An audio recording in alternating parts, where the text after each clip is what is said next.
بسم اللہ الرحمن الرحیم. تمام دوستوں کو ویلکم کرتے ہیں اپنے چینل کے اوپر. اور آج ڈسکشن کا جو ہمارا موضوع ہے وہ فری لانسرز کی جو انکم ٹیکس ٹریٹمنٹ ہے پاکستان کے اندر، آج ہم اس کو ڈسکس کریں گے. اور اس میں آج اسپیسیفکلی جو ہمارا آج موضوع ہے وہ ہے ایسے تمام فری لانسرز جو پاکستان سے باہر اپنی سروسز جو ہیں وہ پرووائڈ کر رہے ہیں، اور تمام قسم کی سروسز. اس میں اگر ہم کلاسیفیکیشن کی بات کریں تو پاکستان میں ابھی جو ریسنٹ بجٹ کے اندر ٹیکسیشن ہوئی ہے اس میں انہوں نے فری لانسرز کی جو خاص کر کیٹیگری ہے اس کو دو حصوں میں ڈیوائڈ کر کے ایک ایسے تمام کمپنیز، ایسے تمام لوگ، ایسے تمام انڈیویجولز جو آئی ٹی یا آئی ٹی انیبلنگ سروسز جو ہیں وہ فری لانس کر رہے ہیں، ان کی ٹیکسیشن انہوں نے تھوڑی سی ڈفرینٹ رکھی ہے. اور ایسے تمام فری لانسرز جن کی جو پروویژن آف سروسز ہے وہ ادر دین آئی ٹی ہے. جیسا کہ اگر میں آئی ٹی سروسز کی بات کروں تو اس وقت آپ کی اسکرین کے اوپر جو سروسز آپ کو نظر آ رہی ہیں یہ وہ تمام سروسز ہیں جو آئی ٹی کی جو فری لانس سروسز ہیں اس کی کیٹیگری میں فال کرتی ہیں. اور اس کے بعد جو ابھی آپ کو نظر آ رہی ہیں یہ وہ تمام سروسز ہیں جس کو ہم آئی ٹی انیبلنگ سروسز کہتے ہیں. اگر آپ اس طرح کی کوئی سروس پرووائڈ کر رہے ہیں تو آپ کے اوپر جو ٹیکسیشن ہوگی وہ آئی ٹی یا آئی ٹی کے انڈر ہوگی. اب ہم سب سے پہلے اس کیٹیگری کی بات کرتے ہیں جو آئی ٹی یا آئی ٹی انیبلنگ سروسز ہیں. اس کی اگر میں بات کروں تو ان کے لیے سیکشن جو ہے وہ 65F انکم ٹیکس آرڈیننس کا جو ہے وہ بہت کلیئرلی اس کے اوپر بات کرتا ہے کہ ایسے تمام فری لانسرز کے لیے انہوں نے 3 کنڈیشنز رکھی ہیں.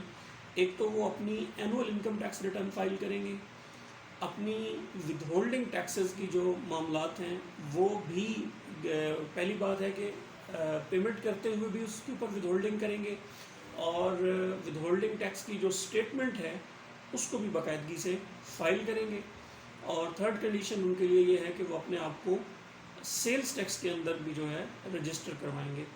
اب یہ میں ابھی اسپیسیفکلی ان فری لانسرز کی بات کر رہا ہوں جو فری لانسرز آئی ٹی یا آئی ٹی انیبلنگ سروسز جو ہے وہ ملک سے باہر پرووائڈ کر رہے ہیں یا ایکسپورٹ کر رہے ہیں.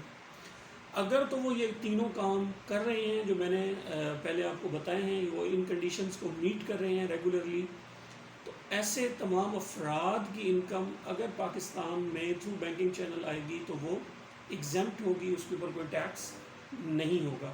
اس کو ہم کہتے ہیں 100% ٹیکس کریڈٹ. تو ان لوگوں کو 100% جو ہے وہ ٹیکس کریڈٹ مل جائے گا ایسے تمام فری لانسرز کو. اب ہم بات کرتے ہیں ایسے فری لانسرز جو ادر دین جو آپ کو سروسز دکھائی گئی تھیں آئی ٹی کی، آئی ٹی انیبلنگ سروسز کی، اس کے علاوہ کسی کیٹیگری میں وہ سروس پرووائڈ کر رہے ہیں پاکستان سے باہر، تو ان کی ٹریٹمنٹ کیا ہوگی. اگر ہم ریڈ کرتے ہیں سیکشن 154A سب سیکشن 2، اس کے اندر آپ دیکھیں گے کہ انہوں نے یہی 3 کنڈیشنز جو ہیں وہ رکھ دی گئی ہیں. انہوں نے کہا ہے کہ ایسے تمام سروس پرووائڈر جو ادر دین آئی ٹی یا آئی ٹی انیبلنگ سروسز جو ہے وہ ملک سے باہر اگر پرووائڈ کر رہے ہیں ان کے لیے بھی ضروری ہے کہ وہ اپنے آپ کو سیل ٹیکس میں بھی رجسٹر کرائیں.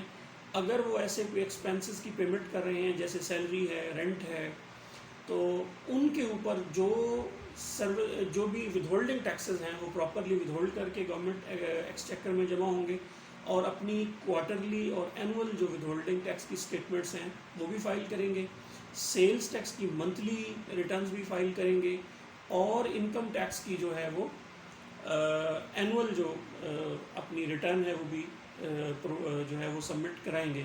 اگر وہ یہ کام کرتے ہیں تو ان کے اوپر جو ٹیکس کی ود ہولڈنگ ہوگی وہ 1% کے حساب سے ہوگی، اور وہ جب پیسے بینکنگ چینل کے تھرو پاکستان کے اندر آئیں گے تو بینک جو ہے وہ 1% ٹیکس جو ہے وہ فری لانسرز کا ود ہولڈ کرے گا. اگر وہ یہ تمام کنڈیشنز کو بھی ساتھ میٹ کر رہے ہیں تو ان کا جو ٹیکس ان سے لیا جا رہا ہے یہ فل اینڈ فائنل ہوگا. انہیں مزید کوئی ٹیکس جو ہے وہ دینے کی ضرورت پاکستان میں نہیں ہوگی. اور اگر وہ ان کنڈیشنز کو میٹ نہیں کرتے تو اس صورت میں یہ ہوگا کہ ان کی جو انکم ہوگی اس کو as a normal income treat کیا جائے گا، اور اس کے اوپر جو ہے وہ نارمل جو ٹیکس کے ریٹس ہیں، انڈیویجول ہے تو انڈیویجول کے لگ جائیں گے، اگر اے او پی ہے تو اے او پی کے، ادروائز اگر کمپنی ہے تو وہ कंपनी वाले रेट के अंडर उनकी जो इनकम है वो टैक्स होगी। तो समझ क्या चीज़ आई, इसको अगर हम कंक्लूड करते हैं इसकी टैक्सेशन को, कि अगर तो आप एक आईटी या आईटी एनेबलिंग सर्विसेज हैं और आप उन्हीं 3 कंडीशंस को मीट कर रहे हैं, अपनी स्टेटमेंट्स को प्रॉपर फाइल कर रहे हैं, तो आपका 1% टैक्स जो है वो बैंक नहीं विदहोल्ड करेगा। और अगर आप एक आईटी कंपनी है, आईटी एनेबलिंग सर्विसेज हैं और आप ये कंडीशंस अपनी मीट नहीं कर रहे, तो बैंक आपका टैक्स जो है वो 1% जो है वो विदहोल्ड करेगा। और इसके अलावा आपकी जो इनकम होगी वो इसको एज अ नॉर्मल इनकम के तौर पे ट्रीट किया जाएगा। अब बात करते हैं, इसको कंक्लूड करते हैं सेकंड टाइप ऑफ सर्विसेज को। तो वो जैसे मैंने आपको पहले कहा कि अगर वो कंप्लाइंट हैं प्रॉपर तो 1% टैक्स देंगे, वो फुल एंड फाइनल है, मज़ीद कोई टैक्स नहीं देंगे। अगर वो कंप्लाइंट नहीं है तो उनकी इनकम जो आएगी वो आ जाएगी नॉर्मल टैक्स के अंदर। और नॉर्मल टैक्स में जो नॉर्मल पाकिस्तान के अंदर जैसे लोकल इनकम के ऊपर टैक्सेशन होती है, फिर उनकी टैक्सेशन भी उसी हिसाब से होगी। अब आगे बात करते हैं रिफ़ंड के हवाले से। देखें, जब आप सर्विस प्रोवाइड करते हैं अमेरिका के अंदर फ़र्ज़ करें, या आपने इंग्लैंड के अंदर या ऑस्ट्रेलिया के अंदर, तो वहाँ के लोकल लॉज के मुताबिक अगर तो कोई टैक्सेस आपसे विदहोल्ड किए जाते हैं, तो उस सूरत में अगर आप प्रॉपरली कंप्लाइंट हैं, आपका टैक्स जो है वो या तो 100%, अगर आप आईटी की सूरत में आपको एग्जम्पशन मिल गई है तो आपको उसका क्रेडिट नहीं मिलेगा। और अगर आप अदर देन आईटी सर्विसेज हैं और आप कंप्लाइंट हैं प्रॉपर, तो उस सूरत में भी आपका फ़ाइनल होगा तो आपको वो टैक्स क्रेडिट नहीं मिलेगा।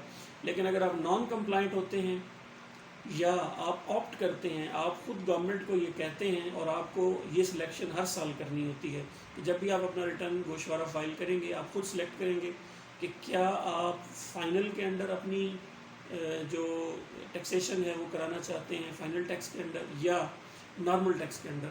तो 2 तरीक़ों से आप नॉर्मल में जा सकते हैं, या तो ख़ुद चूज़ कर लें, या अगर आप कंप्लाइंट नहीं है तो आप ऑटोमेटिकली नॉर्मल के ऊपर ही होंगे। नॉर्मल की सूरत में जो बाहर टैक्स आप दे के आएंगे वो यहाँ आपको उसका क्रेडिट मिल जाएगा एफबीआर में। और अगर आपने ऑप्ट ही फाइनल की हुई है, आप प्रॉपरली कंप्लाइंट चल रहे हैं, आपका 1% कट रहा है, उस सूरत में भी आपको जो फॉरेन टैक्स होगा आपने पे किया होगा उसका क्रेडिट नहीं मिलेगा। आखिर में मैं थोड़ी सी बात करता चलूँ वेल्थ स्टेटमेंट के हवाले से। जो इंडिविजुअल अफराद हैं, अगर तो वो इनकम उनकी नॉर्मल के अंडर आती है तो इसका मतलब है वो नेट बेसिस के ऊपर लेके जा रहे हैं, अपने तमाम खर्चे उसमें से लेस करेंगे, जो नेट प्रॉफिट आता है उस पर टैक्स देंगे, और उसी नेट इनकम जो नॉर्मल इनकम होगी उसको उठा के वेल्थ स्टेटमेंट में लेके जाएंगे अपने एसेट्स को रिकनसाइल करने में। और अगर आपकी इनकम फाइनल है, ठीक है, आप आईटी की सूरत में कंप्लाइंट थे, आपकी इनकम एग्जेम्प्ट हो गई है, या दूसरी सूरत में आप आईटी में हैं बट आपने आईटी के अलावा आपको सर्विस दे रहे हैं और आपका 1% टैक्स कटा, आपकी इनकम अब आ जाती है फाइनल के अंदर। अब फाइनल इनकम की सूरत में आपने जो अमाउंट अपनी मूव करनी है वेल्थ स्टेटमेंट के अंदर वो इम्प्यूटेड इनकम होगी। इम्प्यूटेड इनकम क्या है ये मैंने ऊपर टैब के अंदर एक वीडियो ऐड कर दी है, इसके अलावा डिस्क्रिप्शन में मैंने एक लिंक दे दिया है। ये इम्प्यूटेबल इनकम की जो टैक्स कैलकुलेशन होती है वो कैसे होती है, ये कैलकुलेटर से आप ऑटोमेटिकली इम्प्यूटेबल इनकम जो है वो कैलकुलेट कर सकेंगे। तो ये कुछ चंद गुजारिशात थी तमाम फ्रीलांसर्स के लिए कि इनकी 2 कैटेगरीज बनाई गई हैं, एक आईटी के अलावा अदर सर्विसेज हैं। आईटी वालों की टैक्सेशन डिफरेंट है, अदर देन की जो है वो टैक्सेशन डिफरेंट है। तो आप अपने आप को देखें कि आप किस कैटेगरी के अंदर फॉल करते हैं, और अपनी जो कंप्लायंस है, देखें कंप्लायंस इस वक्त जो है वो बहुत इंपॉर्टेंट हो चुकी है। अगर आप कंप्लायंस प्रॉपर कंप्लायंट हैं तो आईटी की सूरत में तो आप कुछ भी नहीं देंगे, आप एग्जेम्प्ट चलेंगे। अदर देन की सूरत में आप 1% देंगे, वो भी फुल एंड फाइनल होगा। तो इसलिए आप जो है अपने आप को प्रॉपरली कंप्लायंट रखें, और वेल्थ स्टेटमेंट के अंदर जब अपनी अमाउंट को मूव करें तो उस वक्त भी थोड़े से स्केप्टिकल हो जाएं, क्योंकि कुछ लोग यहाँ पे भी गलती करते हैं और वो जब 111 के अंदर या 122 में आते हैं तो उस वक्त वो फिर वहाँ पे उनको जो है वो वेल्थ उन्होंने ग्रॉस बेसिस पे मूव की होती है तो उन्हें वहाँ पे भी जाके इशू आता है। तो मैं उम्मीद करता हूँ कि फ्रीलांसर्स के हवाले से जो अभी करंट टैक्सेशन है سال 2021 اور 22 کی وہ آپ لوگوں کو کلیئر ہو چکی ہوگی. اس حوالے سے اگر کوئی آپ کا سوال ہے تو آپ ہمیں کمنٹ باکس میں کریں. اگر ویڈیو پسند آتی ہے تو اس کو لائک کریں اور ہمارے چینل کو بھی سبسکرائب کریں. آپ کا اور آپ کے وقت کا بہت بہت شکریہ.